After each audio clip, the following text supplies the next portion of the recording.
खुदा यीशु मसीह के जिंदा पाक और जलाली नाम में आप सबको सलाम।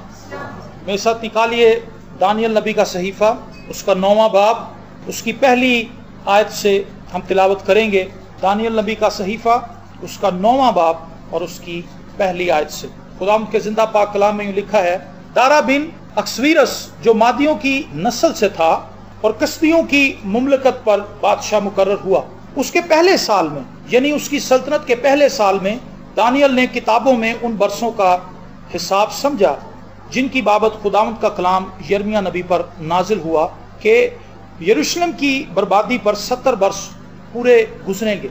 और मैंने खुदावंद की तरफ रुख किया और मैं मिन्नत और मुनाजात करके और रोज़ा रखकर और टाट ओढ़कर और राख पर बैठकर उसका तालिब हुआ।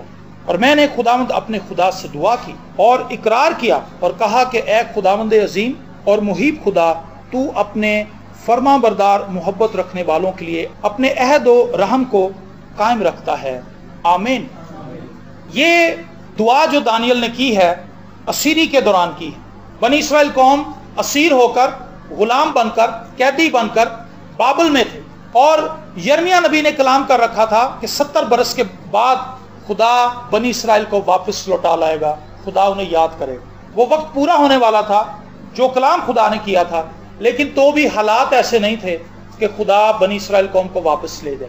हो सकता है 2 साल बाकी रह गए हों 70 बरस पूरे होने में, लेकिन तो भी हालात ऐसे नजर नहीं आ रहे थे कि खुदा बनी इस्राएल को वापस ले जाएगा। तो जैसे जैसे वक्त करीब आता गया, दानियल की बेचैनी बढ़ने लगी। दानियल की बेचैनी इस कदर बढ़ गई कि उसने राख में बैठना मंजूर किया, उसने टाट ओढ़ लिया, उसने रोजा रखा, उसने दिल जमी से दुआ की, उसने बड़ी शिद्दत से खुदा के हुजूर इस बात के लिए दुआ की कि खुदावंद आखिर कब तू ये मौजज़ा करेगा, हालात तो ऐसे नजर नहीं आ रहे।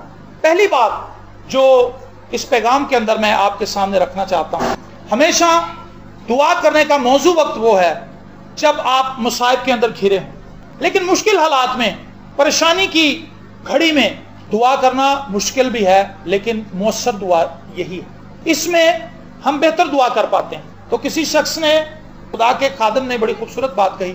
उसने कहा, खुदावंद मैं ये दुआ करता हूँ कि मुश्किल वक्त मेरे इर्द गिर्द रहें, मुश्किल हालात मुझे घेरे रहें, ताकि मैं दुआ करता रहूँ, क्योंकि मेरे मुश्किल हालात जो हैं वो मुझे तेरी हजूरी में ले आते हैं। तो वो कहता कि मुझे इतना ईजी ना करना कि मैं तुझसे दूर चला जाऊँ, थोड़े थोड़े हालात टाइट रहें ताकि मैं तेरे पास आता रहूँ, हमारी मुलाकात का सिलसिला मुनक़ता ना हो जाए, हमारी मुलाकात जारी और सारी रहे। तो दानियल जो है, इसने मुश्किल वक्त में दुआ की है। मुश्किल वक्त में एक और काम भी होता है, यहाँ तो हम बहुत ज्यादा दुआ करते हैं, यहाँ हम सिरे से दुआ ही नहीं करते। अब मैं असल मुद्दे की तरफ आना चाहता हूँ। ये असल मुश्किल है मसीहियों की। जैसे जैसे हमारे हालात मुश्किल होते जाते हैं, हम दुआ ही करनी छोड़ जाते हैं, हम रफाकत रखना छोड़ देते हैं, हम कलाम पढ़ना छोड़ देते हैं, हम खुदा से नाराज हो जाते हैं, हम खुदा के लोगों से नाराज हो जाते हैं, हम अपने रिश्तेदारों से नाराज हो जाते हैं, हम अपने मोहल्लेदारों से नाराज हो जाते हैं कि किसी ने हमें मुंह नहीं लगाया, किसी ने नहीं हमें पूछा, मैं मुश्किल में था, मैं परेशानी में था, मैं मुसीबत के अंदर फंसा हुआ था, मुझे मदद की जरूरत थी, लेकिन कोई मेरी मदद के लिए नहीं आया, यहां तक कि खुदा ने भी मुझे छोड़ दिया। और हम इन बातों को अपने जहन में लाकर दुआ करनी छोड़ देते हैं। लेकिन दानियल ने इस मुश्किल वक्त में खुदा को पुकारा। दानियल ने खुदा से दुआ की, उससे कहा, खुदावंद तू मेरी मदद कर और मुझे बता कि आखिर ये वक्त इतना करीब आ चुका है, तो भी हमारी जिंदगी में अभी तक ऐसे हालात यहाँ पर बाबल के अंदर नहीं है कि बादशाह हमें वापस भेज दे, तो किस तरह से हम बहाल होंगे, किस तरह से हम अपने वतन में वापस जाएंगे। वो दुआ करता है। लेकिन खूबसूरत बात जो दानियल की मुझे लगी, उसने हिकमत और दनाई के साथ दुआ की है। कैसे? उसने यिर्मयाह नबी की जो नबूवत है उसको फोकस करके प्रेयर की। इससे पहले कि दानियल खुदा से ये कहता कि खुदावंद तू मेरी कौम को वापस लेकर गया, मुझे समझा कि आखिर ऐसा कब होगा, उसने यिर्मयाह नबी की नबूवत का सहारा लिया।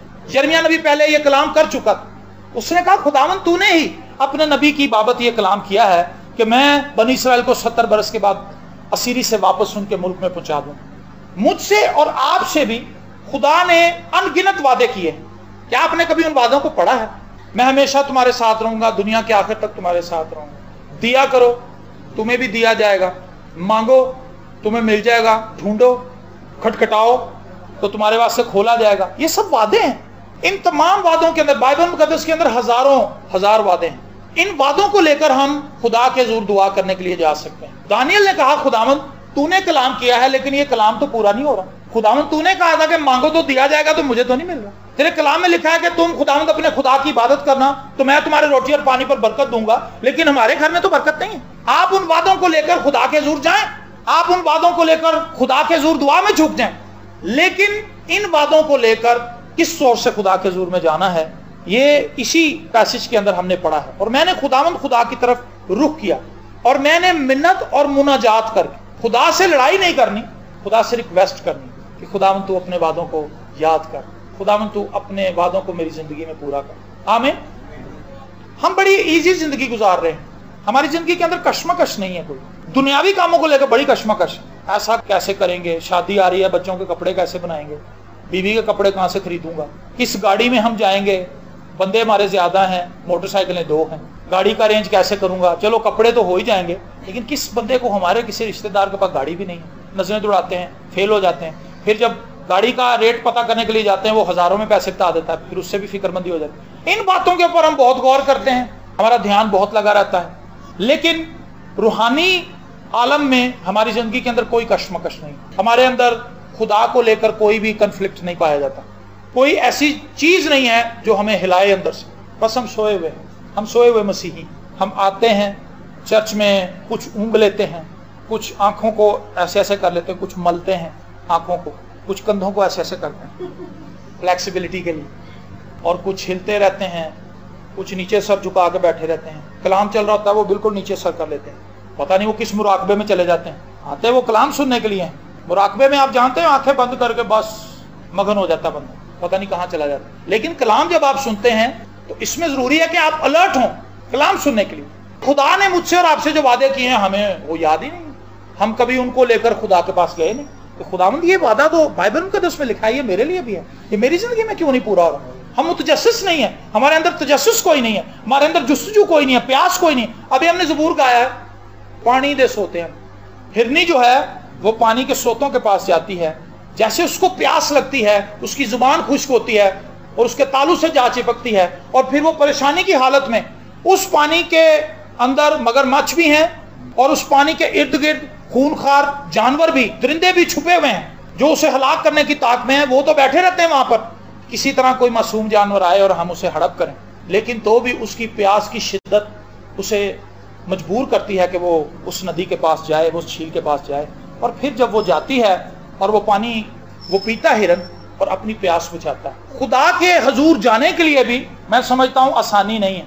क्या आपने कभी महसूस किया, आप दुआ करने के लिए जब भी इरादा करेंगे 1000 बखेड़े खड़े हो जाए। बच्चा बहुत हैप्पी है, लेकिन जब आप दुआ का इरादा करेंगे वो ऐसे रोना शुरू कर देगा, चिल्लाना शुरू कर देगा। आप उसको बाहर भी ले जाएंगे वो फिर भी रोता ही रहेगा, यहां तक कि आपका जहन ही बदल जाएगा दुआ के लिए। आप दुआ करने के लिए भी बैठे हैं, मेहमान आ गए, सलाम जी, आपने जहन बनाया कि दुआ करनी, लेकिन मेहमान आ गए। आपने इरादा किया कि मैं कलाम पढ़ूंगा, लाइट चली गई, बखेड़े हैं। आप उन नदियों के पास जाना चाहते हैं, लेकिन ये खूनखार मसाइब और खूनखार मुश्किलात आपको खुदा की हुजूरी में जाने से रोकते हैं। लेकिन अगर प्यास की शिद्दत ज्यादा है, जुस्तजू ज्यादा है, तो आप इन तमाम मसाइब को चीरते हुए पानी की नदियों के पास चले जाएंगे। आप खुदा की हुजूरी में जाएंगे क्योंकि आपको प्यास बहुत लगी, और अगर प्यास ही नहीं लगी तो फिर कोई छोटी सी बात भी आपको रोक देगी, फिर आपके लिए बहुत आसान होगा, क्योंकि आपको प्यास ही नहीं है। तो मैंने देखा है इन सालों में लातादाद मसीहियों से मिला हूं, लेकिन प्यास नहीं, उनके अंदर कोई ख्वाहिश नहीं है खुदा को पाने की, खुदा को जानने की। हाँ, वीजा लग जाए, कमेटी निकल आए, रसोली गायब हो जाए, बच्ची की शादी के लिए इंतजाम हो जाए, रिश्ता मिल जाए, अच्छा घर मिल जाए, इसकी बड़ी ख्वाहिश है। लेकिन खुदा की हजूरी में जाने की हमारे अंदर कोई ख्वाहिश नहीं। वो खुदा के वादों को लेकर मुतजस्सिस हुआ दानियल, और वो खुदा की प्रेजेंस में चला गया और बड़ी आजी के साथ गया। उसने कहा मैंने मिन्नत और मुनाजात के साथ खुदा के हुजूर दुआ की, मैंने रोजा रखा, मैं खाकसर बन गया, मैं राख में बैठ गया और मैंने खुदा के हुजूर दुआ की कि खुदावंद तू मौजज़ा कर, खुदावंद तू बरकत दे, खुदावंद तू अपने वादे को याद कर। और फिर आगे चल के वो अपनी पूरी कौम के साथ मिलकर, हालांकि दानियल का जो रिकॉर्ड है वो बड़ा क्लियर रिकॉर्ड है। दानियल प्रेयर करने वाला बंदा है, दानियल शेरों की मांद में चला जाता है खुदा की खातिर, और उसकी पादाश में उसे गार के अंदर फेंका जाता है जहां पर भूखे शेर बैठे हैं, लेकिन वो मौत को कबूल करने के लिए तैयार है, लेकिन गैर खुदा के आगे सजदा करना उसे मंजूर नहीं। हालेलुया।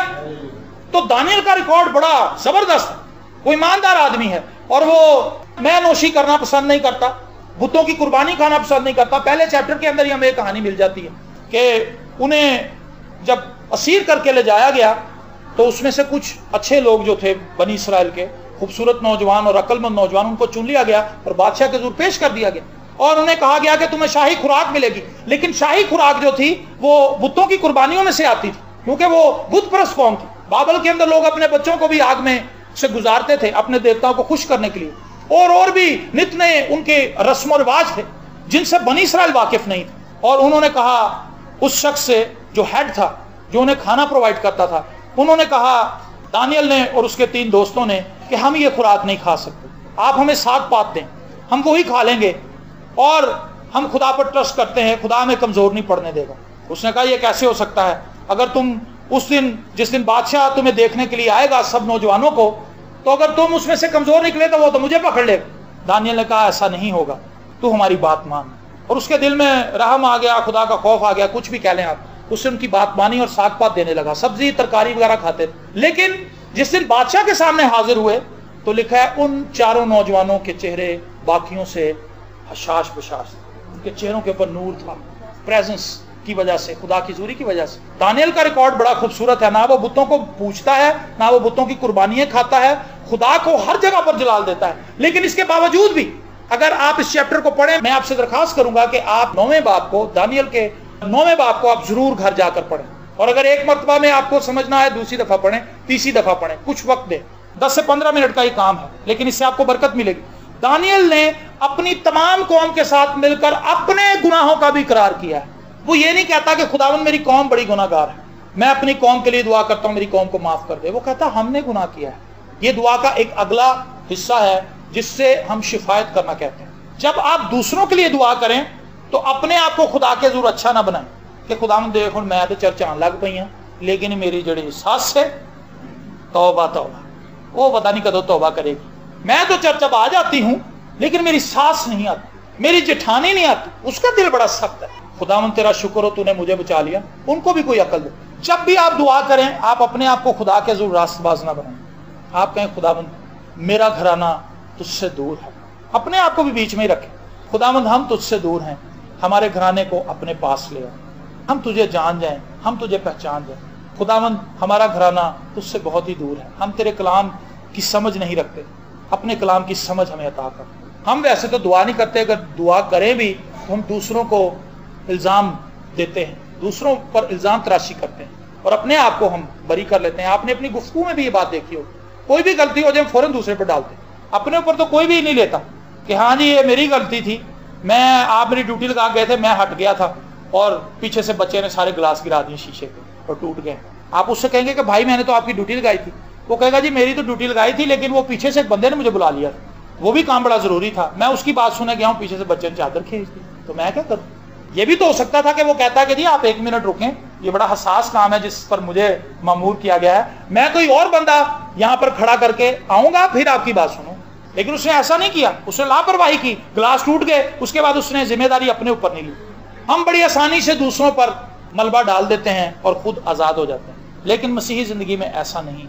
मसीही जिंदगी में हमें दूसरों के साथ शाना बशाना होकर उनकी कमजोरियों को अपनी कमजोरियां मानकर दुआ करनी होगी, उनके मसाइब को अपने मसाइब समझना होगा, उनकी तकलीफ को अपनी तकलीफ समझना होगा, उनके दुख को अपना दुख समझना होगा, उनकी खुशी को अपनी खुशी समझना होगा, उनकी परेशानी को अपनी परेशानी समझना होगा। तब कहीं जाकर हम इस काबिल होंगे कि हम वो दुआ कर सकें जो खुदा की मर्जी के मुताबिक। तो दानियल ने खुदा के वादों को याद किया, उस नबूवत को उसने बेस बनाया और उसने दुआ की। क्या आपने कभी खुदा के कलाम को बेस बनाया?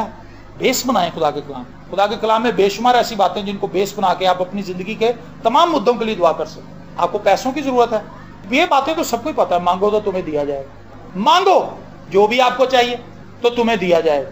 पैसे आपको चाहिए आप पैसे मांग लें, कपड़े चाहिए कपड़े मांग लें, घर चाहिए घर मांग लें, रिश्ता चाहिए रिश्ता मांग लें। अली अजहर ने मांगा था ना, अली अजहर को उससे कहा था तू जा और मेरे बेटे के लिए रिश्ता लेकर आ, लेकिन अली अजहर रास्ते में दुआ करता है, उससे कहा खुदावंद मैं जा रहा हूं, मेरे मालिक ने मुझे भेजा है, लेकिन तू मेरे रास्तों को हमवार कर, तू मेरी मदद करना ताकि जब मैं वहां पहुंचूं तो मुझे ऐसी बेटी मिल जाए जो मुझे भी पानी पिलाए, मेरे ऊंटों को भी पानी पिला दे, तो उससे मैं समझ जाऊंगा कि वो बच्ची तूने सिलेक्ट की है, वो बेटी तूने मेरे मालिक के बेटे के लिए चुनी है। और ऐसा ही हुआ, उसने दुआ की और उसे रिश्ता मिल गया। हम दुआ नहीं करते, हम चर्चों के फेरे मारते, इस चर्च में जाओ, उस चर्च जाओ, थे जा कंपाउंड च खलो के दे दे। ये क्या है? ये बेवकूफ़ी है। दुआ को बेस बनाएं अपनी लाइफ के लिए और आप देखेंगे दरवाजे खुलेंगे। दानियल ने मुस्तनद दुआ की। आज हमारी दुआएं इसलिए नाकस हैं क्योंकि उसके अंदर बाइबल मुकद्दस की सपोर्ट नहीं। जब बाइबल मुकद्दस की सपोर्ट नहीं, इसका मतलब है हम खुदा की मर्जी के अगेंस्ट दुआ कर रहे हैं। समझ आ रही है आपको मेरी बातें? मुश्किल बात नहीं है, बड़ी सादा है। मांगो तो तुम्हें दिया जाएगा। आपके पास अपॉर्चुनिटी है, आप खुदा से कह सकते हैं, खुदावंद मैं तेरी हुजूरी में आया हूं, तू मेरा बाप है, तूने मुझे ये इजाजत दी है कि मैं तुझसे मांग सकूं, तू मुझे ये चीज। और फिर मांगने से पहले ध्यानतदार रहें, क्या जो कुछ मैं मांगना चाहता हूं। अब आप सिगरेट पीते हैं तो क्या आप खुदा के पास ये कहने के लिए जाएंगे कि खुदावंद एक गोल्ड लीफ की डब्बी का डंडा? आपको पता है ये गलत है, इसलिए आप दुआ के लिए नहीं जाएंगे खुदा के इस बात को ले। खुदा मुझे फलानी तलब बड़ी हो रही कोड़े पानी की, बड़ा दिल है, सूख रहा गला। आप कभी भी खुदा से नहीं आया खुदावंद मुझे शराब दे, आप कभी कहेंगे नहीं, क्योंकि कलाम में तो मना किया गया। आपको खुद ही सेंस आ जाएगी कि किन चीजों के लिए दुआ करनी है, किन चीजों के लिए नहीं करनी। जब हम बाइबल मुकद्दस पढ़ते हैं, बाइबल मुकद्दस क्या करती है? हमें हिकमत से भर देती है। बाइबल मुकद्दस क्या करती है? हमें मैच्योर करती है। बाइबल मुकद्दस क्या करती है? वो हमारे सोचने का अंदाज बदल देती है। बाइबल मुकद्दस हमें इस काबिल बना देती है कि हम खुदा के हुजूर जाकर मकूल बात करें, फजूल गुफ्तगू ना करें खुदा से। बाइबल मुकद्दस हमें हिकमत और दनाई देती है कि जब हम खुदा की हुजूरी में जाएंगे हमने कैसे बैठना है, हमने कैसे दुआ करनी है, हमने कैसे इंतजार करना है। तो दानियल जो है वो अहकामात से वाकिफ था। आप जितना ज्यादा बार बार इन पैगामात में, जितने भी यहाँ पे प्रीचर्स इस कलीसिया के अंदर मौजूद हैं, मैंने देखा कि ये पोर्शन बार बार रिपीट होता है कि आप खुदा के कलाम से वाकफियत हासिल करें। इसके बगैर कोई चारा नहीं है, इसके बगैर कोई गुजारा नहीं है। आप रोटी ना खाएं बात बन जाएगी, कोई मसला नहीं, शाम को मिल जाएगी। दोपहर को नहीं खाई, शाम को मिल जाएगी। रोटी आपको छोड़नी पड़ जाए, छोड़ दें, उसके लिए परेशान ना हो। लेकिन अगर कलाम से आप दूर होते जा रहे हैं तो इस बात के लिए फिक्रमंद, क्योंकि इसके बगैर आपका गुजारा नहीं है। रोटी के बगैर गुजारा हो जाएगा, लेकिन खुदा के कलाम के बगैर हमारा गुजारा नहीं हो सकता। हम भटक जाएंगे। और आपने कभी भटके हुए परिंदे को देखा? जो परिंदा शाम के वक्त में अपना घर भूल गया, उस छोटे से परिंदे के खौफ को आप लफ्जों में बयान ही नहीं कर सकते। जब वो मुख्तलिफ शाखों पर बैठता है और वो घबराया होता है, क्योंकि वो सिक्योर नहीं होता। उसे पता होता है कि कोई भी बड़ा जानवर मुझे मार सकता है, मैं किसी के हाथ चढ़ सकता हूं, मैं कहां जाऊं। वो भटक जाता है, वो मासूम है, उसका छोटा सा ज़हन है। इस बड़ी दुनिया के अंदर बड़े जंजाल हैं और इंसान इतना अक्लमंद नहीं है कि वो खुदा के बगैर अपनी जिंदगी के तमाम मामलात को डील कर सके। जब खुदा हमें सपोर्ट नहीं करता, जब खुदा हमें रहनुमाई नहीं दे रहा होता, हम भटक जाते हैं। दाऊद कहता है मैं भेड़ों की तरह भटक गया हूं, ऐ खुदा मुझे ढूंढ ले। देखें दाऊद कितना अक्लमंद। जब उससे मिस्टेक होती है, उसे पता है इस बात का कि भेड़ अगर रास्ता भटक जाए तो भेड़ अपना घर नहीं ढूंढ सकती। भेड़ के अंदर इतनी अकल नहीं है, तो वो चिल्लाता है, भेड़ भी चिल्लाती है। वो जब फंस जाती है झाड़ियों में, बस उसकी आवाज निकलती है और वो जितनी भी आवाज से चिल्ला सकती है, कुछ देर तो वो बुलंद आवाज से चिल्लाती है, लेकिन आहिस्ता आहिस्ता उसका गला बैठ जाता है, फिर वो चिल्ला भी नहीं सकती, फिर वो बस मायूसी की हालत में इंतजार करती है शायद कोई मदद आ जाए। इसी तरह एक ईमानदार जब अपने खुदा से दूर चला जाता है, कलाम से परे चला जाता है, तो फिर वो भटक जाता है। और जब भटक जाता है तो भटके हुए शख्स का रास्ता ढूंढना बहुत मुश्किल है, जब तक कि कोई उसकी रहनुमाई ना करे, जब तक कोई उसका हाथ पकड़ के उसको ये ना बताए कि ये सही रास्ता है, इस पर वापस आए। मेरे अजीज बहनों और भाई, दुआ करें और कलाम पढ़ें। जब आप कलाम पढ़ेंगे तो आप अच्छी दुआ करेंगे। अगर आप कलाम से वाकिफ नहीं हैं, आप कभी भी अच्छी दुआ नहीं कर सकते। आप खुदा से बरकत नहीं ले सकते, आप खुदा के वादों को हाथ नहीं लगा सकते। खुदा के वादे आपके लिए अनलॉक नहीं होंगे। खुदा के वादे लॉक हैं सारे, ऐसे कितार अंदर कितार दरवाजे हैं समझ लें, और उन पे ताले पड़े हुए हैं। तो वो क्या हैं? वो सब बंद है। लेकिन अगर आपको कुंजी मिल जाए, चाबी मिल जाए, आप आसानी से खोलेंगे और आप अंदर चलेंगे। खुदा के वादों को अनलॉक करना भी ऐसे ही। पहले तो आप ईमान लाएंगे खुदा ने जो वादे किए हैं वो सच्चे हैं। खुदा का कलाम हाँ के साथ, खुदा के सारे वादे जबरदस्त हैं, कामिल हैं और मेरी बेनिफिट के लिए। खुदा मेरी भलाई चाहता है। खुदा ने इसीलिए तो वादे किए हैं ताकि हम उससे फायदा उठाएं। और जब हम दुआ में झुक जाते हैं, हम खुदा से मदद मांगते हैं, खुदा वो दरवाजे हमारे खोल देता है। आमीन। तो दानियल ने ऐसा ही किया। दानियल ने अपनी कौम के लिए खुदा के हजूर दुआ की। और इसकी 18वीं आयत से पढ़ता हूं, ऐ मेरे खुदा कान लगाकर सुन और आंखें खोलकर वीरानों को और उस शहर को जो तेरे नाम से कहलाता है देख कि हम तेरे हजूर अपनी रास्तबाजी पर नहीं बल्कि तेरी बेनहायत रहमत पर तकिया करके मुनाजात करते हैं। ऐ खुदावंद सुन, ऐ खुदा माफ फरमा, ऐ खुदावंद सुन ले और कुछ कर। ऐ मेरे खुदा अपने नाम की खातिर देर न कर, क्योंकि तेरा शहर और तेरे लोग तेरे ही नाम से कहलाते हैं। जो शख्स कलाम से वाकिफ है कैसी दुआ करता है, उसने अपने कोट से गेंद उठा के खुदा के कोट में फेंक दी। खुदा को उसकी रहमत याद दिलाता है, खुदा को उसका करम याद दिलाता है, खुदा को उसकी मोहब्बत याद दिलाता है, खुदा को उसका तरस याद दिलाता है, और अपने आप को खाकसर बनाता है कि खुदावंद हम तो इस काबिल नहीं कि तुझसे मांग सकें, लेकिन तू अपनी रहमत की बदौलत ही दे दे, तू अपनी मोहब्बत की बदौलत ही दे दे। मैं तेरा बेटा हूं, मैं चाहे कमजोर हूं, मैं किसी भी हालत में हूं, लेकिन मदद कर। और फिर खुदा मदद करता है, और खुदा हैरान कुन तरीके से बनी इस्राएल कौम को वापस ले आता है। मेरे अजीज बहनों और भाई, खुदा चाहता है कि वो आपको बरकत दे, लेकिन मेरा सवाल है कि आप बरकत लेना चाहते हैं? जुबान से तो हम बहुत कुछ कहते हैं, जुबान से तो हम महल खड़े कर देते हैं, लेकिन जुबान से कहने की बात नहीं। खुदा इससे कुछ आगे की तवक्को हमसे करता है। क्या आप ईमान रखते हैं? जी। क्या आप दुआ करते हैं? जी। क्या आप कलाम पढ़ते हैं? यस। सब बातों में हाँ हाँ है, लेकिन बरकत कहीं भी नहीं। इसका मतलब है कि वो सारे ही सवाल जिनमें हम हाँ हाँ कह रहे हैं वो सब ना ना है। आज हम दुआ में इतने मैच्योर नहीं। कलीसियाओं के अंदर दुआ का फुकदान है, लोग फैमिलीज के अंदर शख्सी तौर पर दुआ नहीं करते। खुदा से बहुत कुछ तवक्को करते हैं, लेकिन खुदा की हजूरी में जाना बहुत ही मुश्किल लगता है। लेकिन दानियल के इस पैसेज में जो हमने सीखा है वो यही है कि जब हम दुआ करते हैं, खुदा की हजूरी में जाते हैं, खुदा के हजूर गिड़गिड़ाते हैं, मुनाजात करते हैं, उसके हजूर खाकसर होते हैं, तो खुदा हमारी सुन लेता है, खुदा हमें बरकत देता है। आखिरी बात जिस पर मैं से ख़त्म करना चाहता हूँ, इसे रिपीट करूँगा कि आप बाइबल मुकद्दस को अपनी प्रेयर की बेस बनाएं।